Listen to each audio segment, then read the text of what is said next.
Hello, and welcome to another podcast. Take a deep breath with Yvonne Daniels. Yep, I am your well-being girlfriend, Yvonne Daniels, encouraging you and helping you to embrace the power of giving your body permission to relax for better choices, health, and wealth. We're doing it one deep breath at a time. All you need is an open heart and an open mind and a willingness to grow and to go. Today, we are talking about expecting success. Yes. And of course, over this way, we're all about changing health narratives, leaving health legacies, and just so excited about and trying to make sure that we are being very good stewards of the wealth that we were born with, which is our health. Yeah, we talk about all the other types of wealth that we learn about. It's very good. We need to know about that, but to know that health, yeah, that's that wealth that we are born with. So trying to make sure we are taking care of it as best we know how. Okay, that means getting enough sleep. That means accepting responsibility for our well-being. That means taking as many deep breaths as often as we can, tuning into our bodies and moving our bodies. So yes, how you doing today, Matt? Hey, what up, dog? How are you doing today? I am doing well. And of course, you know how we kick off every episode. With the deep breath. Let's go. Come on in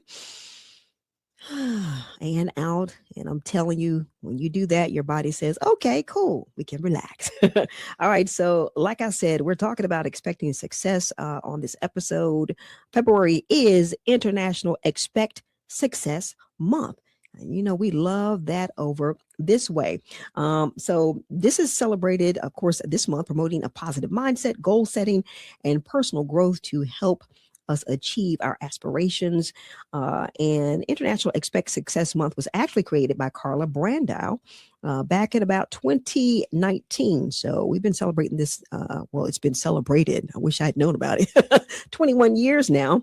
And Carla Brandau is the president of Life Power Dynamics, encouraging you to look deep within yourself, and you can do that. We like to do that too. I look to my heavenly source, as always, my Lord and Savior, discovering hidden success qualities, developing positive anticipation, dedication, and hard work. All that is involved in this. So expecting success, we love that, and optimism. When you think of optimism, you think of sometimes maybe people just having it, but you can learn optimism. So researchers document that depression and pessimism go hand in hand, being depressed or just not caring. In fact, people who are depressed are usually pessimistic first.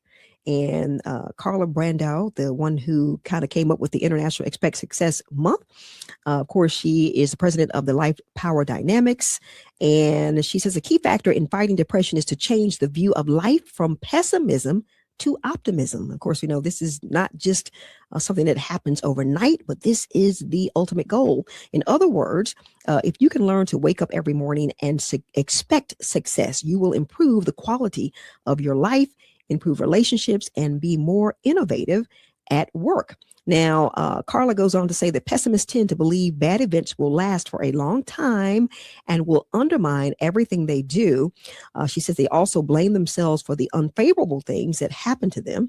In contrast, optimists who are confronted with the same hard knocks of this world think about misfortune in the opposite way. They tend to believe defeat is just a temporary setback. Yeah, we love that. This causes that its causes are confined to this one case, all right, and that defeat is not their fault. They are unfazed by defeat. And what I'd like to add to that, too, is that there are always lessons to be learned when you quote unquote fail. And failure is not a bad thing. Some may call it defeat. There's always lessons to be learned and strength to be gained. All right. So you may not know this, but before the 1960s, people were thought to be a product of their environment. I've heard people say this so much. I'm just a product of my environment.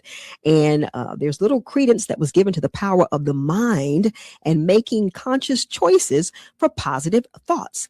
And I like to add to, just kind of stopping here, I found that you have to think that you're worthy of great things and positive things happening to you. So that's a mindset shift there that needs to be worked on if that is not already in place. With the work of psychologist Albert Ellis, there came a shift from individual helplessness to individual preference. choice, decision, and expectation. And that's all a part of, what we talk about on our episodes, just really accepting responsibility, uh, you know, uh, for your choices and your decision making. This psychologist, Albert Ellis, believed that what others thought of as deep neurotic conflict was simply, he says, bad thinking. He says it was stupid behavior on the part of non-stupid people. Okay, I like the non-stupid people part. And he challenged patients to give it up and change their whole thought process. And the way you think is very, very important. If you are encountering depression, a lot of times, looking at what you're thinking about, what you're focusing on, what you're feeding your mind, what you're watching, all that stuff can have such a profound effect on depression, the levels of depression. So, definitely something to think about. So, psychiatrist Aaron T. Beck wrote that depression is not the disease, he says. He says, but negative thinking is the disease. Another researcher, William Glasser, in his book Control Theory, states that people choose depression as a way to handle their problems. And this is what he says, okay? He says that people can learn to be emotionally healthy and take control of their own destiny by learning to be optimistic and using the power of positive expectation. And of course, we know that this is not something that can just happen overnight.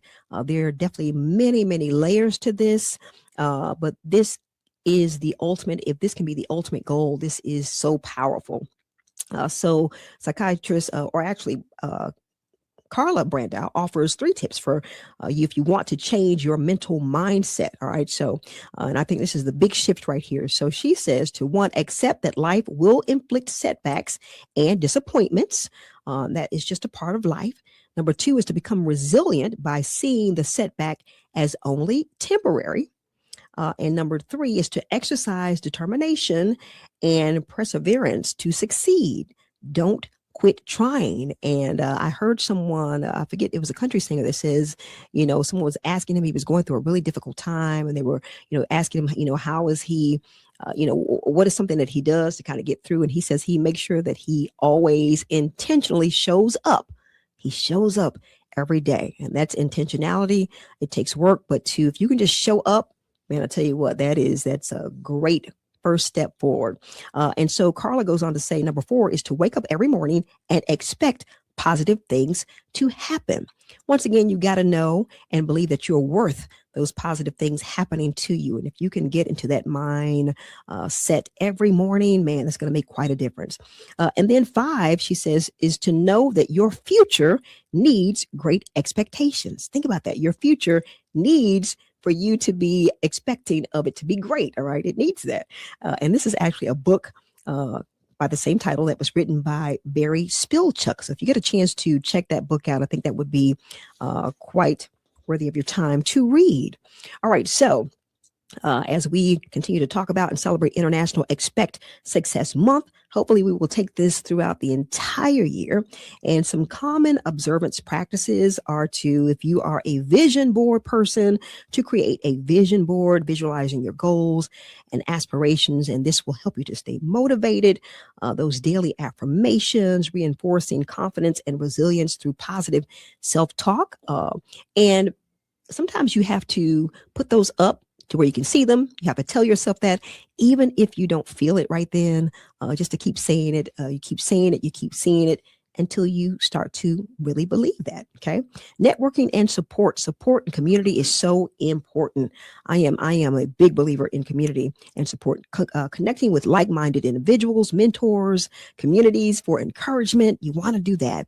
And then workshops and seminars on topics like time management, all right, motivation and mindset training are so very important. All right. So the mindset, positive mindset is cultivating optimism and belief in your ability to overcome your challenges, goal setting, creating clear, realistic goals and action plans, personal development, continuing to learn, skill building. That is so important. That's going to really empower you. I am on that journey right now. I love learning and learning new skills. That just helps your self-improvement.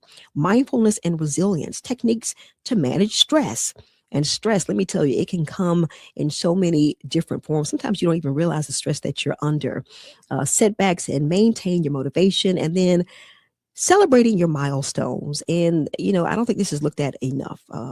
Acknowledging your achievements, big or small, to sustain your momentum. So, wow, I'm smiling just even talking about this because, I think we all have greatness inside of us. And I think that you have to expect success. Because when you don't, I mean, whatever you expect is most likely what's going to happen. So if you expect success, you have a much better chance of success happening. So as we end this podcast, I know this was a short one, but International Expect Success Month. Love it. Go back and listen to it, share it with someone, continue to take it in. I'm going to go back and listen to it myself because these are such good nuggets for all of us, I think. And, when you are successful, then you make your community successful. So the success is not just for you, it is for others also. So yay to expecting success and celebrating International Expect Success Month. What do you think, Matt, about expecting success? Do you expect success out of your life? I mean, yeah, for the most part. Well, of course. Sorry, I'm feeling a little under the weather today. Oh, so my goodness. Okay. Response isn't going to be the best, That's but okay. as long as you put the work in and Yeah. you're not trying to cheat any corners and Right. just sit there and like my entire mindset is like, obviously if you sit there and you put the work in, you put the time, then Yep. yeah, you can expect good things to happen to you. Right. But if you sit there and you try to cut corners and cheat corners, or if you're just being lazy about anything and not actually trying to go about, making change or doing something positive, then I don't think you can really expect anything to happen. If you don't put in the work, then yeah. Man, you bring up a great point, Matt. That is so true. You can expect all you want, right? But if you're not putting the work in, then it's not going to quite turn out the way you think. And if you are expecting and you're not putting the work in and you feel like you're becoming depressed, well, that's one thing to look at. Am I truly putting my best foot forward? Am I truly doing all that I can to make sure that success happens? So thanks so much for bringing that up, Matt. And I do hope that you feel better, my brother. Thank you. Yeah, you're welcome. All right. So thank you so much for wrapping that up. Oh, gosh, that's right. Put that work in, and then we can definitely expect that success. So, all right, Matt, how do we end every episode? With the deep breath. Let's go. Come on in and out. And that works too if you're feeling a little under the weather. Sometimes taking those deep breaths can kind of help you with that as well. I use it for everything. All right. Thanks so much for listening to this episode of Take a Deep Breath with Yvonne Daniels. Make sure that you like, comment, subscribe, and share. And be sure to check us out at Deep Breath and Taste Buds at blogspot.com. And I will check you out in the next episode. Good stuff.